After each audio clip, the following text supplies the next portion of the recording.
This is the autumn soup with egg salad sandwiches demonstration video.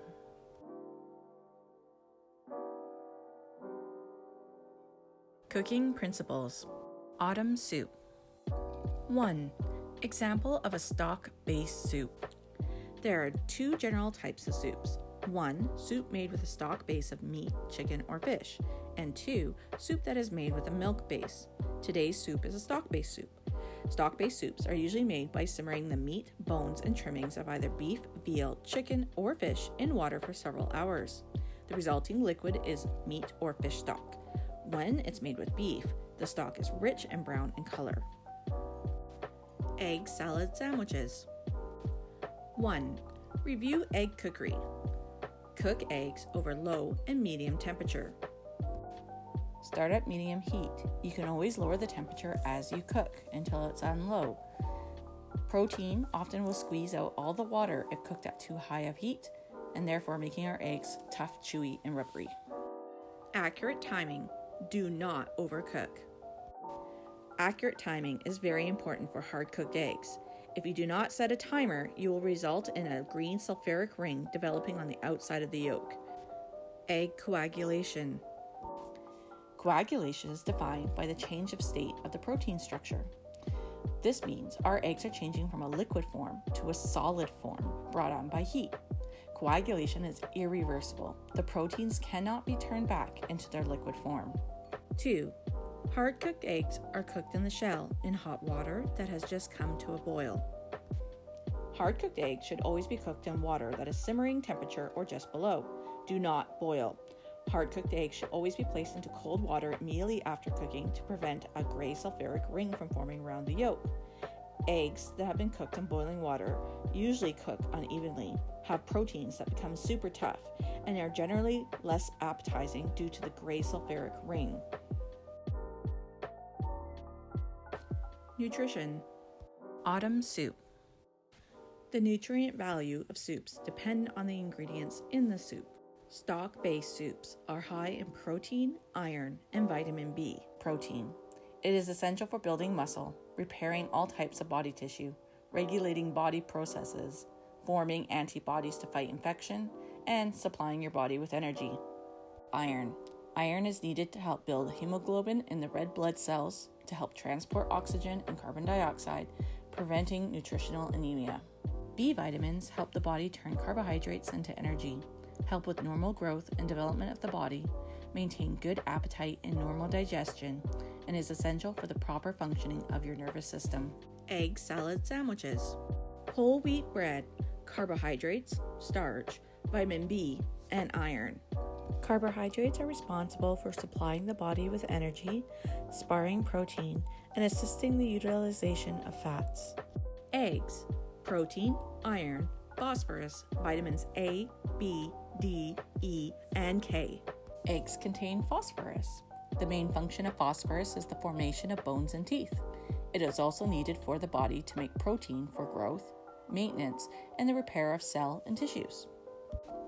Vitamin A is needed for normal growth and formations of bones and teeth, for maintaining normal vision, resisting infection by keeping your skin and lining layer of your body healthy. Vitamin D, also known as the sunshine vitamin. Eggs are one of the few natural sources that contain vitamin D in food. The major biological function of vitamin D is to maintain normal blood levels of calcium and phosphorus. Vitamin E. Eggs contain vitamin E, which is an antioxidant. Vitamin E also helps keep your immune system strong against viruses and bacteria. It also helps your red blood cells and widen blood vessels to keep the blood from clotting inside them. Vitamin K. Vitamin K refers to a group of fat-soluble vitamins that play a role in blood clotting, bone metabolism, and regulating of blood calcium levels. Ingredients. Autumn soup. 150 grams lean ground beef. Beef is the main protein of our soup today. It will add a nice rich flavor, and also as we simmer it in water, create the beef stock that is the base of our soup. 750 milliliters of cold water. Soup is a liquid-based food. The water will help create our stock. As we boil our vegetables and our meat within it, a lot of the nutrients will be collected in the water. The water will then be simmered, reduced, and the flavors will become more concentrated. Half an onion. We're using a yellow onion today. It will add flavor and be a part of our aromatic mirepoix mixture. Onions are known to have a great source of vitamin C, vitamin B6, and manganese. Onions also contain antioxidant properties known to help the stomach and gastrointestinal tract. 1 carrot. Carrot will help flavor our soup today as being part of our aromatic mirepoix mixture. Carrots are a great source of vitamin A. Eating a lot of carrots has been known to improve eyesight, especially night vision. 1 celery stalk. Celery will be a flavor in our aromatic mirepoix mixture. Celery contains vitamin C, beta-carotene, but there are also 12 additional kinds of antioxidants found within a single stalk. Mostly, there's a ton of fiber in celery, which benefits your digestive and cardiovascular system. Half a potato. Potatoes are a good source of vitamin C, vitamin B6, potassium, and manganese. I'm using a russet potato today because they are high in starch. Simmering this type of potato in the soup will also thicken the liquid slightly. 250 milliliters of canned tomatoes. Using canned tomatoes means that the tomatoes were picked at peak ripeness and canned immediately to retain that lovely flavor that we're now going to add to our soup. Tomatoes will help tint our soup broth a reddish brown. Tomatoes are high in vitamin A, C, K, and potassium, as well as containing the antioxidant known as lycopene, which has been known to prevent heart disease. 1 bouillon cube, beef or vegetable. Soup stock is usually simmered on the stove for over 8 hours. Because our class time is just over an hour, we can use the low cost, ease, and speed of a bouillon cube to increase the flavor and intensity of our soup without having to simmer it for that long. 2 milliliters of salt. Salt enhances the natural flavors found within any recipe.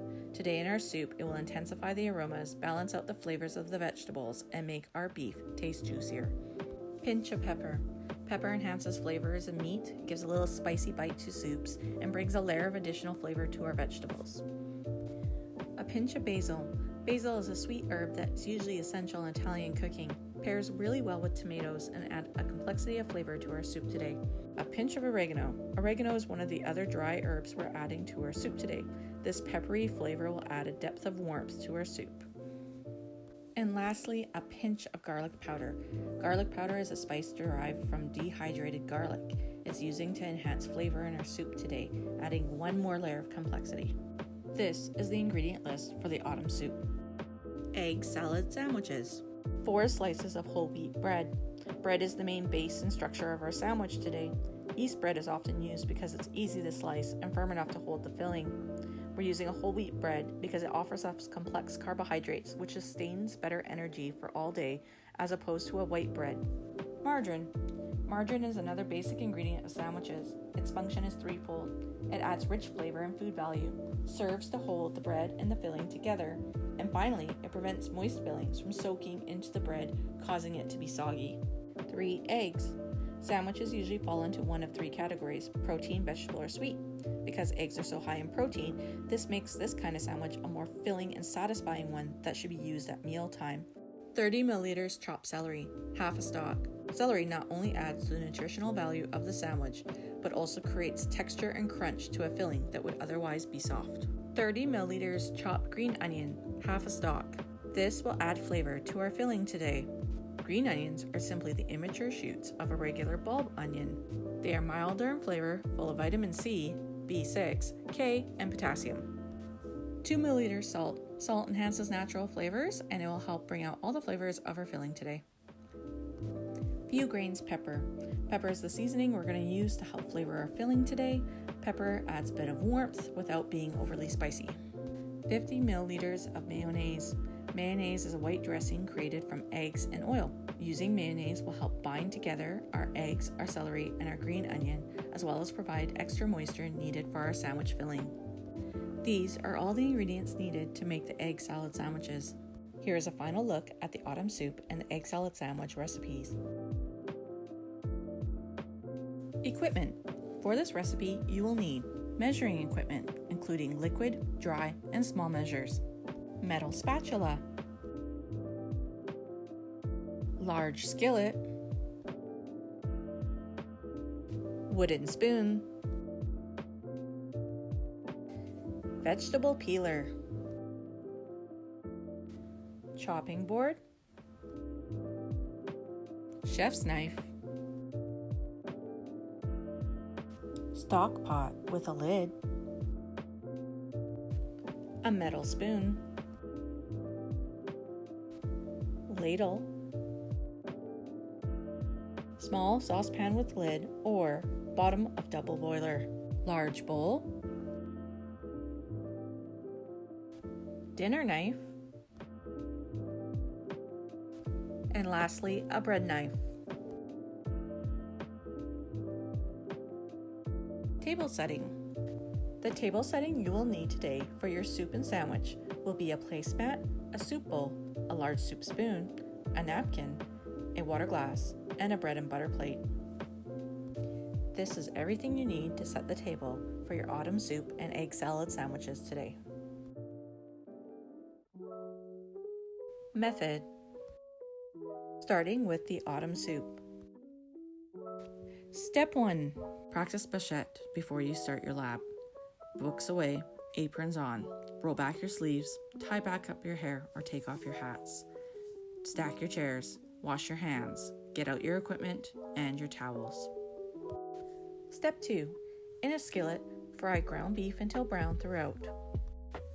Even though we're using lean ground beef, I do not need to pre-oil the pan. There is enough fat in the meat that it will start to leach out and season the pan as we go. It is important to cook your beef until all the red hemoglobin has turned brown. This means the meat is a safe temperature that has killed any and all bacteria that might be in it. We also want to make sure we use medium heat. If we use too high of a heat, we will overcook the protein, causing them to toughen up, and it will squeeze out all the moisture, leaving all the meat dry, tough, and chewy instead of soft and tender and full of moisture. Make sure you use your wooden spoon to break up the meat as you go along. Constantly turn it, making sure every surface area has been cooked, as well as break up any large chunks so that you don't see any pink in the middle. Step 3. Peel carrot and potato. Wash carrot, celery, and potato. Chop potato into cubes. Chop onion, carrot, and celery, your mirepoix. Wash vegetables before handling to get rid of any dirt, bugs, pesticides, and bacteria. When peeling your potato, make sure you hold it firmly in your hand and always peel away from yourself on the cutting board. That way, if you slip with the vegetable peeler, you will not harm yourself and you will only land on the cutting board, not causing a scratch to the countertop. Make sure when you peel both the potato and the carrot, you peel very thinly underneath the skin. Most of the nutrients of these vegetables are found right under the skin, for that's where they're touching the most nutrient-rich soil. Now, in order to get cubes, I'm going to first start by slicing my potato in long strips. I'll make sure these strips are at least 1 centimeter wide. If I need to, I will cut them in half. Then, I will chop lengthwise along these strips, doing my rock and chop motion in order to get my 1 by 1 centimeter cubed pieces. Depending on the size of your carrot, you may have to do it a little bit differently. I often will chop my carrot into halves, dividing the thickest and thinnest parts. Then, do the same thing. Divide into strips, make sure they're roughly 1 centimeter wide, and do a rock and chop motion along the length of those strips to get my even cube pieces. As I dice the celery in a similar fashion, let's talk about the mirepoix. Mirepoix is a mix of aromatics made from finely diced vegetables. These slow-cooked aromatic vegetables form the first layer of flavor to many recipes, including our soup today. The aromatics in a mirepoix include onions, carrots, and celery. Let's chop the onion. As you notice, I've left the end of the root still attached to the onion. Make sure you put the onion on the flat surface. What we're going to do first is we're going to help cut layers into the onion, both horizontally and vertically, and then using our knife, we'll rock and chop across the layers to create a nice even dice. Leaving the rootstock on the onion helps hold all the onion layers together so that it is easier to handle and doesn't fall apart. Step 4. Measure cold water into a stock pot, cover with a lid, and bring to a boil over maximum heat. Make sure you put the large stock pot on the largest element of your stove. That way it has enough surface area to boil faster. Turn it to maximum heat. Step 5. When boiling, add chopped vegetables and cooked beef. Often what happens when you add the vegetables to the stock pot it will drop the temperature of the boiling water. That is okay, it will quickly start reboiling again. Just make sure you add everything and cover with the lid. Step 6. Coarsely chopped canned tomatoes. Add to the stock pot. Often, diced tomatoes can usually be the perfect size pieces, but because we have a small 1 by 1 centimeter dice, we want to look at our tomato pieces. Different brands will have different sizes. Mine are a little large, so I'm going to drain the water from them and save it to add to my soup stock, and I'm going to slowly rock and chop with my chef's knife the tomato sizes down into a more bite-sized piece. Add to the stock pot and give it a good stir, and then cover again with a lid. Step 7. Dissolve bouillon cube in 50 milliliters hot water. Stir in the 5 herbs and spices: salt, pepper, basil, oregano, and garlic powder. Add to the stock pot. We're going to use a small bouillon cube. These are fast, easy, and really cheap, but also add a huge lot of flavor to a little dish. I have a small kettle of water boiling on the side. I'm going to pour 50 milliliters into a liquid measure. Then, using a fork, I'm going to drop in the bouillon cube and use it to help break up that cube until it's fully dissolved. After that, then I'll add in the 5 herbs and spices. Give it a stir and you're ready to add to the pot. Step 8. When boiling, reduce heat to low and simmer. Small bubbles and steam for 20 to 30 minutes. Simmering allows the flavor of the ingredients to seep into the water.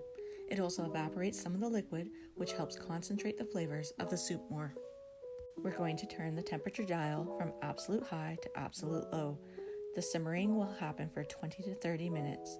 Make sure you time your lab appropriately, that you have enough time at the end of class to simmer and eat.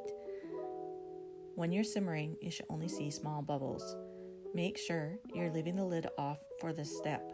We want to have a chance for the liquid to evaporate, condense the flavors, and allow that potato starch to slightly thicken the soup. Step 9. Serve hot with egg salad sandwiches.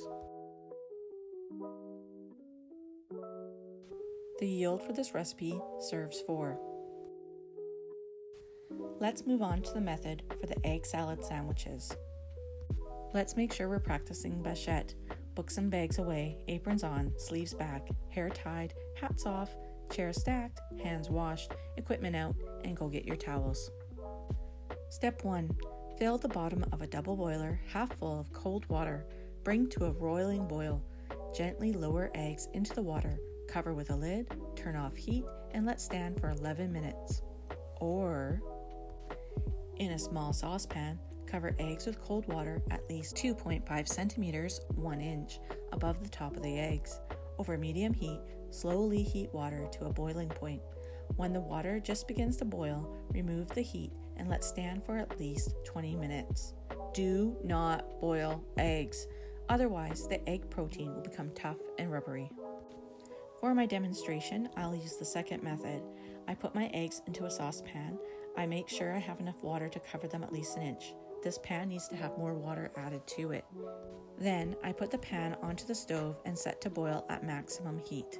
I want to keep a watchful eye on the saucepan. I do not want it to come to a boil, but as soon as it's about to, I'm going to turn off the heat, take the saucepan off the stovetop, and set a timer for 20 minutes. Step 2.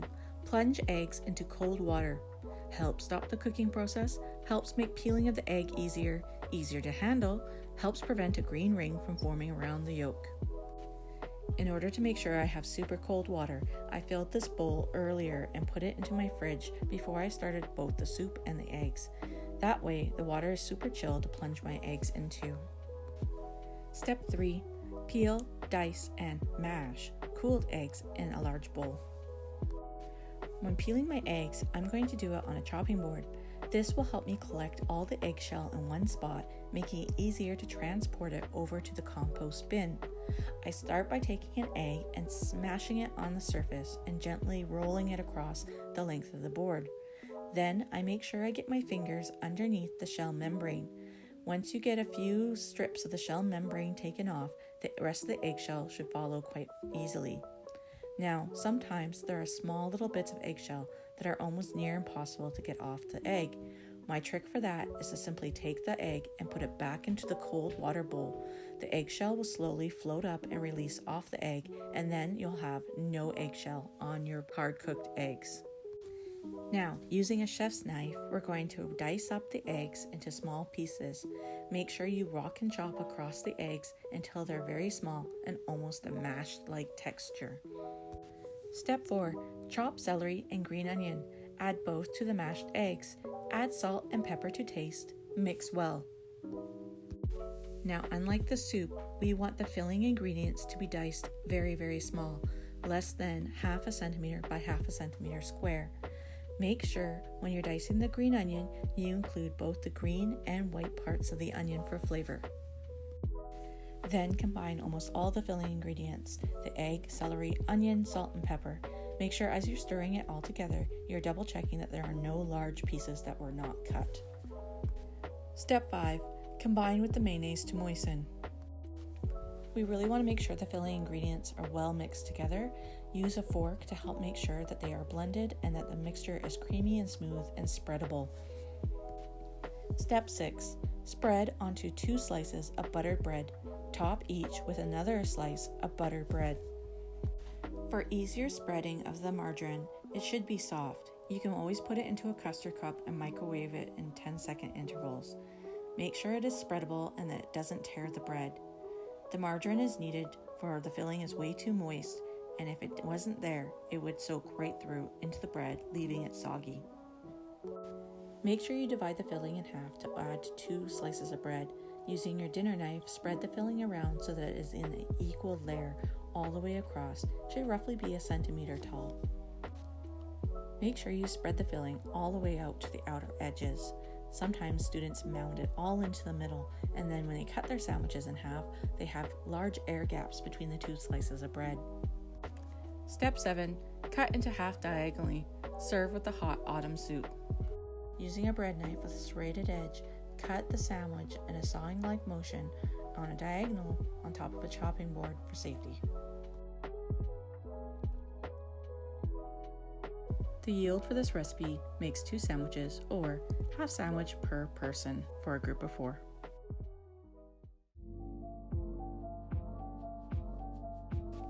Test for doneness. Autumn soup. 1. Ground beef is fully cooked, brown, and shows no traces of pink. 2. Soup has evaporated and condensed.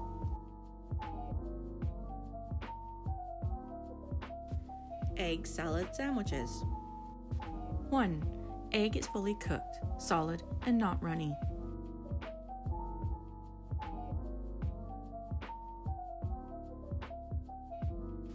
Standards. 1. Flavors are well blended. Soup had enough time to simmer on the stovetop for 20 to 30 minutes.